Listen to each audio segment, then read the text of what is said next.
Hi folks, Canadian Prepper here. So I finally assembled the ladder rack, which is going to actually be my boat rack, onto the Diamondback cover. So I'm excited to throw the boat up here, go on some adventures, enjoy the rest of the season. Just wanted to make a quick video because something's been on my mind lately with regards to really trying to make the most out of our time right now, because I mean the future is always uncertain and the end is always near, as Jim Morrison might say. But I think we really need to enjoy everything we have right now, because in a moment it can all be taken away. You need to enjoy the freedoms that you have. You need to live in the now and really be present with your kids, with yourself, with everything you do, with all the luxuries you indulge in throughout the day. Really try to be in the moment with those things, because the time may come where all of the problems you think you have now are going to be things that you wish you had to deal with if the shit ever hit the fan. So when you lay your head down in bed at night, I want you to remind yourself that I don't have to worry about, being bombed in the middle of the night. I don't have to worry about, being looted and robbed. I don't have to worry about my personal security, for the most part.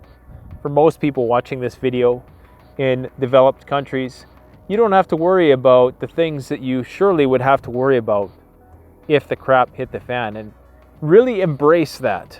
I want you to just try as much as you can to be in the moment. When a stranger tries to strike up a conversation with you and you're in your own headspace and you don't really care to do it, or when you're going into a convenience store and you buy something and you have an opportunity, you have a choice. You can ask the person how their day is, or you can just kind of hold your head down and try to hurry out there to go and do other stuff that you tell yourself you have to do. Try to be in the moment with everything, with your kids, even if you're just going for coffee with a friend, because that might be the last time you see that person. That might be the one conversation that you remember for the rest of your life, and maybe there's going to be something you wish you had said. Whatever problem you might face when you lay your head down to bed tonight, remind yourself that, chances are, unless it's like a major health problem or something to that effect, would you be worrying about that if shit hit the fan? Chances are probably not. Now, if it's a major health problem, obviously. But if there's somebody at work who's getting to you, or if you have to run 50 errands tomorrow, or maybe you're tossing and turning and you can't get to sleep and you got to work in the morning, is all this really going to matter? And remind yourself that the security and sanctity of your home and the society with which we live, that allows you to lay your head down at night and not have any fear for your survival, that is a luxury that only in the last 100 years has anybody really been able to enjoy. So really soak that in. You like running water? You probably don't know if you like it or not because you never thought about it. Do you like going to the grocery store to get some fresh produce from 2,000 miles away? Do you like the fact that you can go to your light switch, turn it on, and light comes on and it illuminates your home at 3 a.m. in your safe, secure, warm or cool home, whatever you desire? If you have air conditioning, if you like air conditioning, once again, speak a gratitude to that.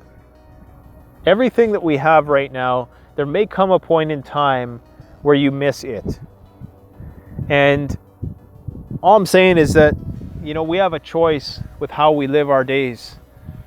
You know, we can go through frustrated, struggling, and don't get me wrong, I'm all about the grind. I'm all about the hustle. I'm all about working your butt off to get where you need to go. I'm all about concerning myself with things of perhaps, by some people's standards, trivial matters, which are more pertinent to the aspect of thriving than they are surviving.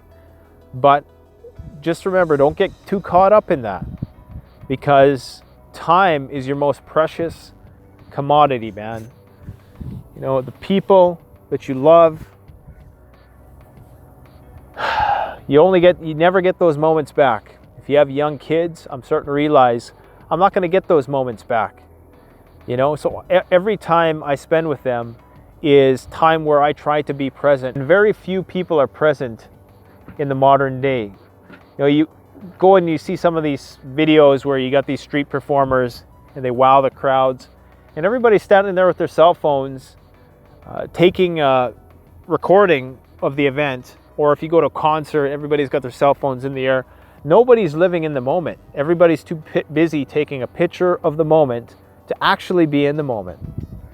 And that is the tragedy of the time we're living in that we're living in a time where things are incredibly good from a technological standpoint, from safety, on a Maslow hierarchy of needs, from the base level needs, security, shelter, food. You know, we got those bases covered for the most part. I mean, try to die in this society. It's hard, especially in Canada.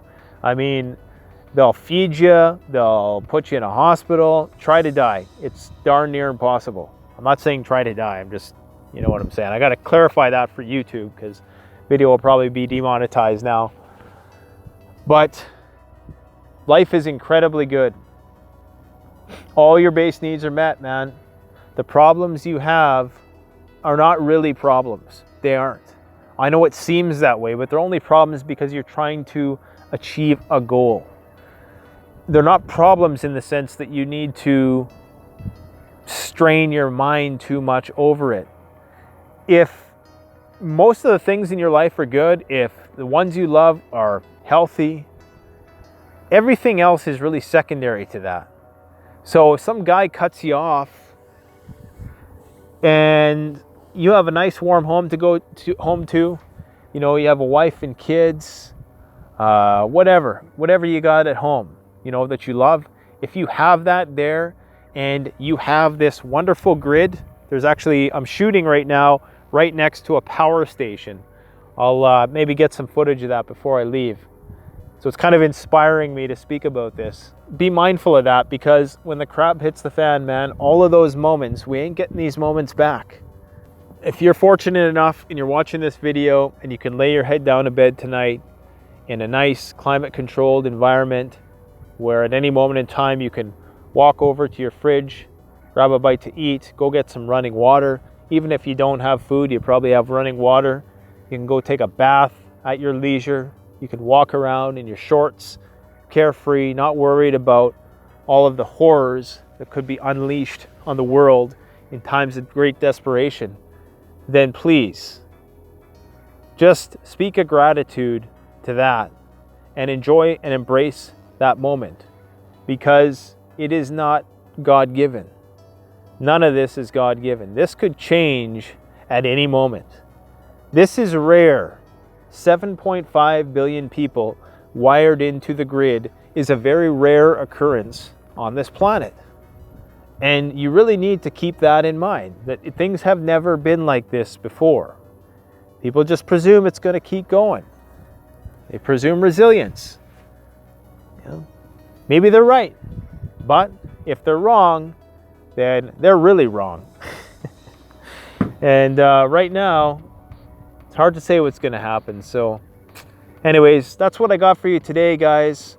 I'm going to probably do a video about this installation of this thing.